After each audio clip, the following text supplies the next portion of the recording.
नमस्कार शुभ सकाळ मु विभु एमएलटीवी ओडिया को आपन को स्वागत जनाउछि।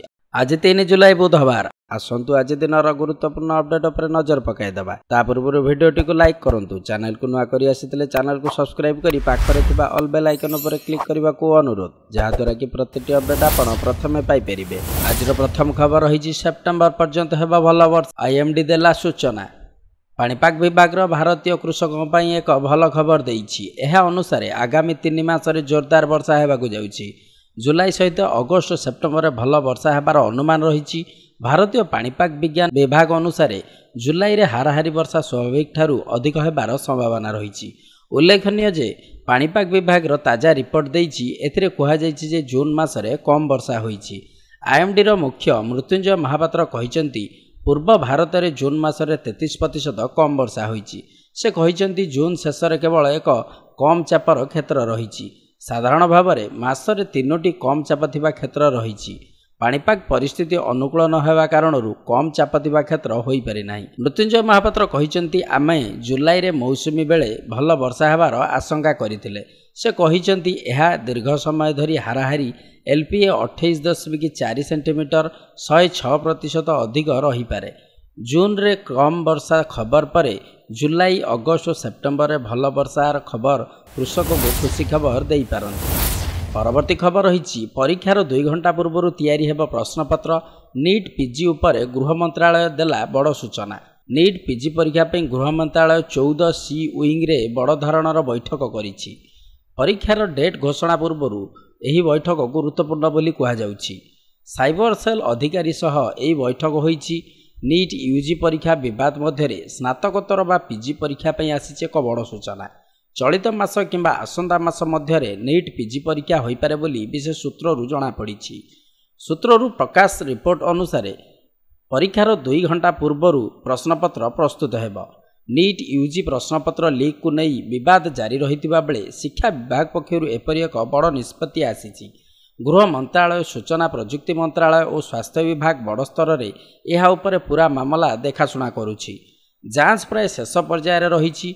एबे खूब शीघ्र नीट पीजी परीक्षार तारीख घोषणा करा जिवो और मासक भितर परीक्षा हेबो बोली जणा पड़िछि। परवर्ती खबर रही हाथरस सत्संग दलाचकटा दुर्घटना रे मृत्यु संख्या 122 को वृद्धि। अनुकंपा सहायता घोषणा कले मुख्यमंत्री। हाथरस भोले बाबा दलाचकटा दुर्घटना रे मृत्यु संख्या 122 को वृद्धि पाइछि। घटना रे मुख्यमंत्री योगी आदित्यनाथ दुख प्रकाश करिसेंती। एहार पुंखानुपुंख तदंत हेबो बोली से कहिसेंती। मृत व्यक्ति परिवार को 2 लाख टंका लेखाएं एवं आहत मानू 50,000 टंका लेखाएं आर्थिक सहायता प्रदान करने को से निर्देश देइछंती। घटना पर पूरा नजर रखिछि प्रशासन। मुख्यमंत्री 2 जण मंत्री, मुख्य शासन सचिव एवं डीजीपी को घटनास्थल को पठाइछि। दुर्घटनार कारण अनुसंधान पर एडीजी आग्रा एवं अलीगढ़ कमिशनर नेतृत्व में एक दल गठन पर निर्देश दिया जाइछि। कार्यक्रम आयोजकों विरुद्ध में एफआईआर दाखल कराजिब। सरकार प्रमुख पदक्षेप नेबा को प्रस्तुत रहिछंती। परवर्ती खबर रही सबुजरू गेरुआ हला लक्ष्मी बसर रंग। लक्ष्मी बसर प्राय 28टी बस को गेरुआ रंग में परिवर्तन करा जाइछि। पूर्व सरकार रे एगुड़िकर रंग सबुज थिला। तेबे निर्वाचन में बीजेडी हारिबा परे लक्ष्मी बस गुड़ी को शंख लोगो थिबा स्टिकर को हटाई दिया जाइतिला। आउ एबे एहाकु गेरुआ रंग में परिवर्तन करि दे जाइथिबा देखिबाकु मिलिछि। ढेंकानाल आरटीओ मध्ये ए संपर्क में किछि जानि नथिबा कहिछि। तेबे कम पैसा रे पंचायत रु शहर को जोड़िबा पई तत्कालीन नवीन सरकार निर्वाचन पूर्व सारा राज्य में ही बस सेवा शुभारंभ करथिले। गत जनवरी 31 रे ढेंकानाल रे आरंभ होइथिला लक्ष्मी बस सेवा। जिले में प्रथम पर्यायर 53टी रूट रे 60टी बस चलाचल योजना थिला। एबे सुधा जिलार विभिन्न ब्लॉक रे 25टी लक्ष्मी बस चलाचल करुछि। ढेंकानाल सदर ब्लॉक रे 4टी लक्ष्मी बस विभिन्न अंचल को गड़ुछि। राज्य सरकार परिवर्तन पर लक्ष्मी बस आउ गड़ब कि नहीं बोली चर्चा धरिथिला। कहा निर्देश रे लक्ष्मी बसर रंग परिवर्तन करागला से नहीं ओएसआरटीसी कर्तृपक्ष पत्रिका मिल पारि नाही। केवल ढेंकानाल रंग परिवर्तन होइछि ना आगो को अन्य स्थान रे लक्ष्मी बसर रंग परिवर्तन करा जिवो ताकु नै उठिछि प्रश्न। यार भीतर परवर्ती खबर रही आउ एक माइल खुंट अतिक्रम कला सूर्य मिशन। आउ एक माइल खुंट अतिक्रम कला भारतर सौर मिशन। 178 दिन रे प्रथम हालो आर्बिट परिक्रमा पूरण कला आदित्य L1। एने इसरो पक्षरु सोशल मीडिया रे सूचना दिया जाइछि। गत वर्ष सेप्टेम्बर 2 रे उत्क्षेपण पर गत जनवरी 6 तारिख रे प्रथम लाग्रांजियान पॉइंट रे पहुंचीथिला आदित्य L1। पृथ्वीठारु 15 लाख किलोमीटर दूर रे एहाकू एक हालो ऑर्बिट रे अवस्थापित करा जायथिला।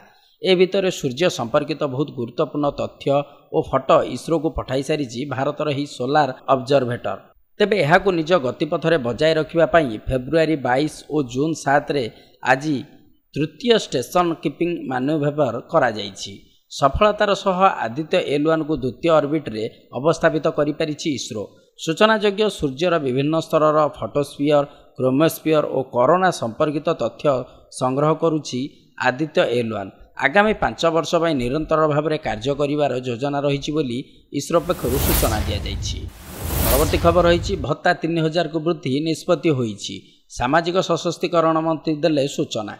वृद्ध बुधा विधवा दिव्यांग भत्ता वृद्धि पाई प्रस्तुति चली। भत्ता 3000 को वृद्धि निष्पत्ति हो सारी से प्रस्तुति चली। बजेट केते आसुची देखिबु, अर्थ विभाग क्लियरांस नेबु, परवर्ती समय यह कार्यकारी करिबु बोली सूचना देइछन्ति सामाजिक सशक्तिकरण मंत्री नित्यानंद गंड। परवर्ती खबर रही बालेश्वर हटिला कर्फ्यू। बालेश्वर सहर कर्फ्यू संपूर्ण भाव में प्रत्याहृत होइछि। स्थिति स्वाभाविक हेबा परे प्रशासन पक्षरु कर्फ्यू हटा जाइछि। जिलापाल आशीष ठाकरे कर्फ्यू हटिबा नै सूचना देइछन्ति। दुई गोष्ठी मध्य गंडगोल को नहीं सहर में कर्फ्यू लगी रही। सहर में इंटरनेट सेवा बंद रही।